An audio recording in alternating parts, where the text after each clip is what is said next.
I went to Colombia just a couple of weeks ago on a very fast trip, just 4 days to Putumayo to attend a meeting with an organization that is it's a union of 6 indigenous groups, curanderos from 6 indigenous groups, and their apprentices in the Putumayo mostly, and they have done something that is very rare. It's very rare that you can get 30 shamans together for anything. It tends to be very individualistic, much less to actually work together. And this organization has been together like 10 years, longer. And I would very much like for them to be in the documentary. So I wrote an email and I asked about this, and they said, well, we can talk about it, but first of all, you're gonna have to come to our next meeting, and then you have to drink yaje, which is what they call ayahuasca. You have to drink yaje with us, as it is our custom, and then, under the guidance of the yaje, we'll decide how this will go. So I said, okay. Bought a ticket, took the planes. I came to the meeting. The yaje was supposed to be the last day of the meeting. I arrived the day before, and because they had to take a number of very important decisions just for the organization, they decided to put the drinking one night ahead. So that same day I arrived, I had to drink yaje with them. It was a big maloca, and all the hammocks were laid like this, parallel rows. And then there was one hammock that was like in the middle, like this, across, vertical, and then the others. And they said that's your hammock. Surrounded, where everybody could see me. Yeah, keep an eye on the white guy. And so it was. I mean, I've never been in a session with so many curanderos. I mean, there was basically 30 curanderos there, and their apprentices. They were all curanderos from Colombia, from 6 different indigenous groups in Colombia. Yeah. And that they were drinking to decide, on matters pertaining to the organization, and which is how they've been working. I mean, it's very much a part of the decision-making process. Is where all the decisions come from, etc.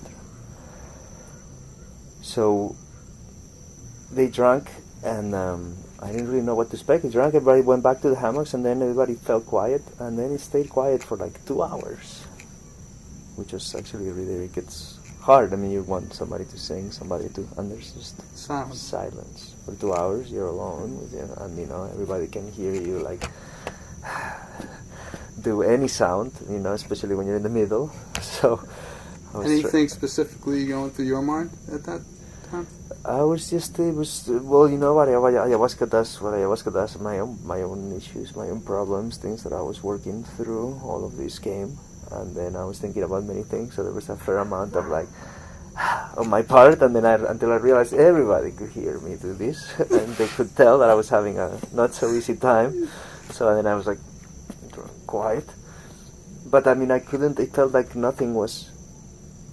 And then slowly people began to line up for a second drink, and then they began to talk among themselves, and then they began to make jokes, and then they began to laugh. And this was really strange because it was very cooperative. Like one person would say something, everybody would laugh, and then another person here would pick it up and add a line, and everybody would laugh again, and somebody would repeat and laugh. And they were all just waiting for somebody to say the next funny thing, so they all could laugh, and they were all just laughing. It was very nice. I've never been in an ayahuasca session where people crack jokes for an hour. Just general jokes? Yeah, just like everything from there was a number of mother-in-law stories which got lots of laughter, and then all sorts of foolery and nonsense. I mean, just jokes. It was very lighthearted. I mean, they were really picking on people, or they just kept laughing and laughing and laughing. It was very infectious, very fun. And then the actual healing began. At some point, one of the guys said, okay, enough, and he had his helper bring out his feather crown, which he put on, grab the thing, and the third person line up, and then the healings began.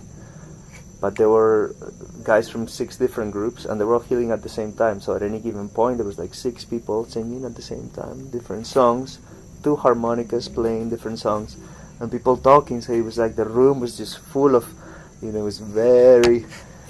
But the thing is, if you could just you could concentrate on any one thing, and they were all good. The one harmonica or the other, or this singing or that singing. I would just pay attention. I began to pay attention to something singing that was right behind me. That was really.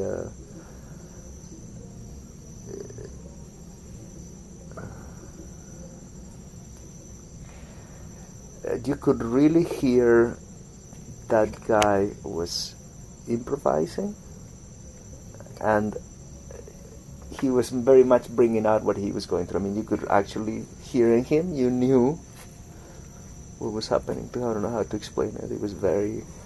It had a free kind of freedom. Totally free flowing and very expressive. Yes. So I turned like this to look, and he was healing one of his apprentices, which was a guy sitting like this, shirtless, and the other guy was sitting on his hammock working. And he was doing this. Well, it was very different from Peruvian. I mean, I'd come to think by mistake that this sort of tobacco blowing was sort of a universal, that you could find all across the Amazon.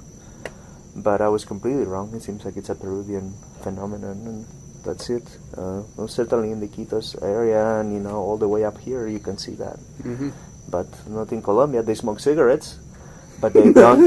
Yeah. But they're like filter cigarettes, and they don't use tobacco to blow on people during the. So the way here in Peru, the way they cure you is with tobacco and with blowing tobacco, and over there they just sort of pick things up. They just run your hand and grab something, and then